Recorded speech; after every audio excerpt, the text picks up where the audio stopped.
A gunman stormed a Fox News headquarters in Memphis and fired an AR-15 before bolting himself in the restroom of a nearby restaurant during a standoff with police. The gunman's name, Jared Nathan, 26 years of age, went to the offices of FOX13. He claimed that he'd been given a message from God about the murder of Tyree Nichols, who was killed in Memphis in January. I can't remember the full details of the murder of Tyree Nichols, but if I recall, it involved the police. He died in the custody of police, I believe. Perhaps I've got that wrong, but there was a lot of controversy in regards to the death of Tyree Nichols. So the gunman, Jared Nathan, fired a round through a ballistic glass door at the FOX13 office in Memphis. The door requires a keycard to open, and the shot that he fired struck the front desk, leading the staff to run away, sensibly so. The incident unfolded around 11:30 a.m. on Tuesday. Nathan was detained about 2 hours later. Here's a surprise for you. Jared Nathan, a mental health patient, there's the surprise, he's got mental health issues, ran to a nearby UB's restaurant and shared a Facebook live video of himself barricaded inside. That Facebook live video has now been deleted, but I have no doubt that it is out there on the internet. There is footage of the shooting within the FOX13 office. I've seen the footage, I have the footage, but I'm not including that in the video because YouTube and TikTok can be a little bit sensitive, erratically so, and I don't want to get blocked again. So the footage that I've seen,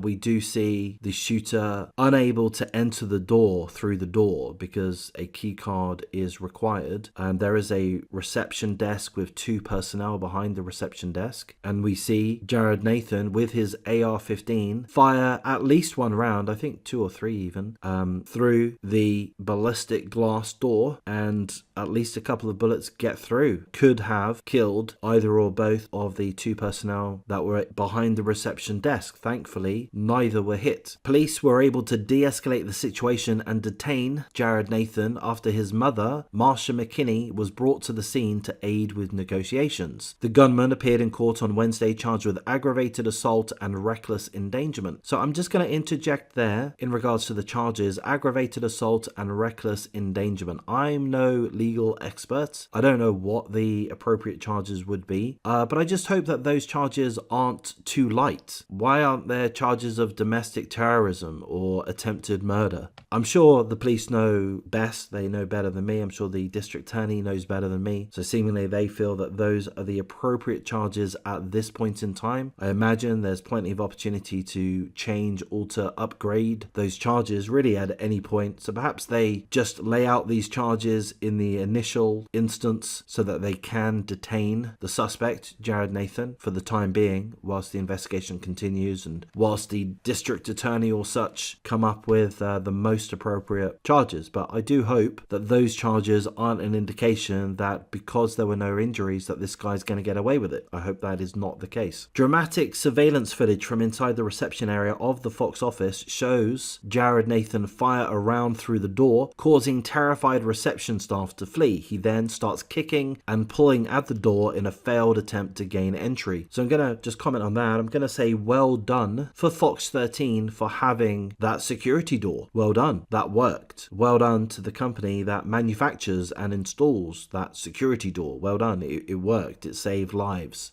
So well done. That needs to be identified and recognized. And further to that, those security doors seemingly need to be implemented elsewhere. We need to see more of these security doors, I would think. And, beyond that, security windows, whatever else, to stop people from being able to force entry into workplaces with the potential to commit murder. Surveillance footage from outside the building also showed the gunman was dropped off at the station in a grey SUV. So I've got a question at this point. Who the heck was driving him to the FOX13 offices? We're not told. We're told that he was dropped off. I mean, maybe he took an Uber. If that's the case, did the Uber driver know that he was carrying an AR-15? I don't know. It gives me a reason not to be an Uber driver at any point. So he was dropped off at the station in a grey SUV. Then he walked in with a limp towards the building. So that's interesting. He had a limp. He is seen holding an object in his right hand which appears to be a firearm, and he shot with an AR-15. Fox staff were evacuated from the building as the drama unfolded before they were allowed back inside 30 minutes later, once the gunman had moved to the restaurant and barricaded himself in the restaurant again. That barricading shooting of him in the Ubi's restaurant in Memphis was broadcast via Facebook Live. It's been deleted from Facebook, but I would imagine the footage is out there. FOX13 production manager Ron Crawford crossed paths with the gunman outside of the station after the shots were fired. The gunman told the production manager, "God's told me that I need to tell the world a message." And then the gunman asked the production manager if he could enter the station. The production manager said, "No, you can't come in, but I can take your message." And I've just got to interject there. That is such a bizarre interaction. This gunman has shot into the FOX13 officers. I presume came close to killing, injuring certainly, the employees within the premises. He seems to have had the intent to do so should he have been able to properly enter the building, which thankfully he wasn't able to do. And then he has a chat with another employee outside of the officers. Now, thankfully, the gunman did not attack the production manager, Ron Crawford. I would imagine it would be so close for the gunman to have just decided, you know what, I'm going to kill you. Thankfully, that was not the case. I've got to say, angels were looking over Ron Crawford. A bizarre interaction, but thankfully one in which Ron survived. It could have been so much worse. There's a few more details, but ultimately we're told that the gunman was arrested at around 1:30 p.m. Authorities are trying to figure out how he acquired the weapon, an AR-15. On his Facebook page, it shows him posing with several firearms, so he likes his weapons, as a lot of Americans do, and they're entitled to do so.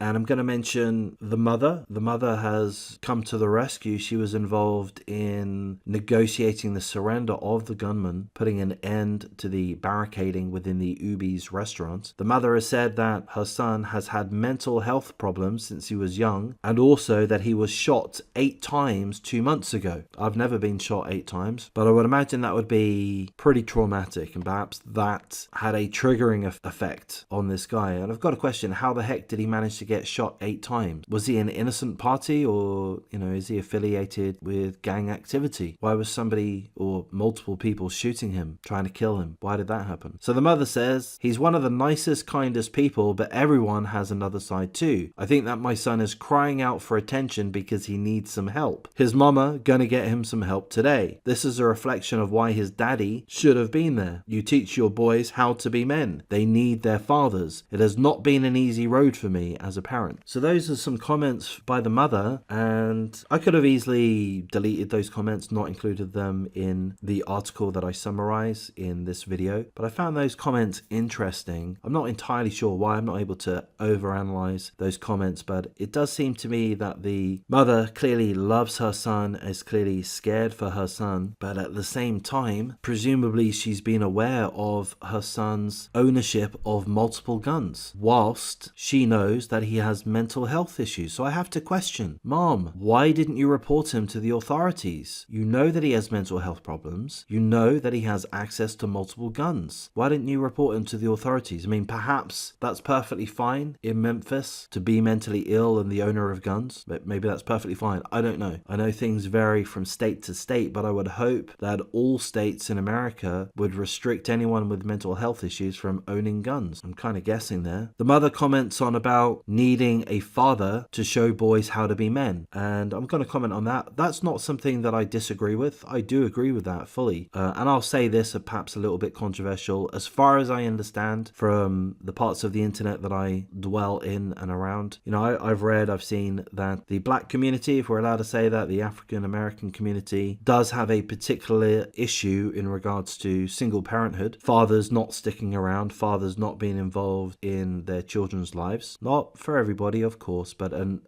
more so than with other races, are we allowed to say, with more so than other cultures. That's my understanding. If that's inaccurate, then so be it. I'm not trying to be offensive to anybody, but that is my understanding, and that does seem to be an issue, and I'm downplaying that. That does seem to be a very big issue. Why is there such rife gang culture within the African American black communities? Which is my understanding, and maybe my understanding is incorrect. Don't think it is. Let's look at the Chicago stats: 20 plus shot every weekend. I would think that not having a father in the household is a part of the reason, and likely a big part. So I don't disagree with the mother when she says his daddy should have been there to teach the boys how to be men. I don't disagree, but I will have to say I don't think that's the overriding issue in this case. My take on it it would be that this guy, the gunman, Jared Nathan, suffers from mental illness. The mother says that he's had mental health problems since he was young. Therein lies the answer. Well, not the complete answer. I mean, if the complete answer is solving the problem, well then just being able to identify the problem doesn't solve it. But I would say that, that is where the problem has stemmed from. He has mental health problems, whatever they happen to be. He is deluded. He seems to be having hallucinations of various kinds. He told the production manager that thankfully he did not attack. He told the production manager, Ron Crawford, that God has told me that I need to tell the world a message. So clearly the gunman, Jared Nathan, was in the midst of a mental health issue, of a psychotic episode, whatever it happens to be, paranoid, schizophrenia, whatever it happens to be. There's the problem. And another big part of the problem is that despite having mental health problems since he was young, he has been in the possession of and promoted the possession of multiple guns for a long time, seemingly. He's got multiple posts on Facebook with him with multiple weapons, including an AR-15. So,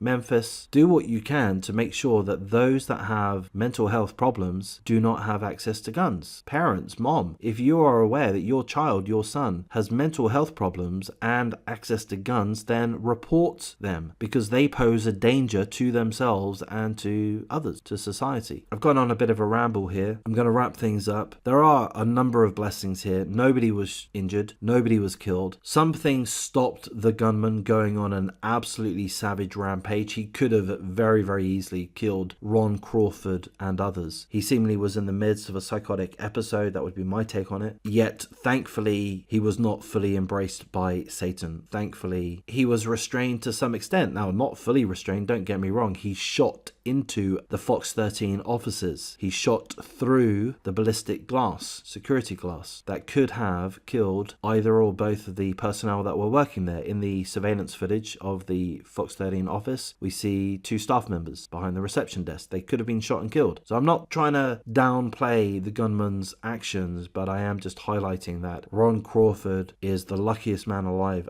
today, and he needs to go out and buy some lottery tickets. I'm being a little bit facetious, and perhaps I can afford to be, because there were no injuries, no tragedies. I'm going to wrap things up here. I've gone on much longer than I thought I would. If you appreciate the coverage, please do like, comment, subscribe, share the video as you see fit. Consider joining the memberships. I am trying to pump out a lot of videos. I find it a little bit difficult to do that because this is a part-time thing for me. If I get a few members, if it looks like my memberships is going to grow, that's going to give me more motivation to be on top of things, which would be nice. But I'm going to thank you for your time. Take care.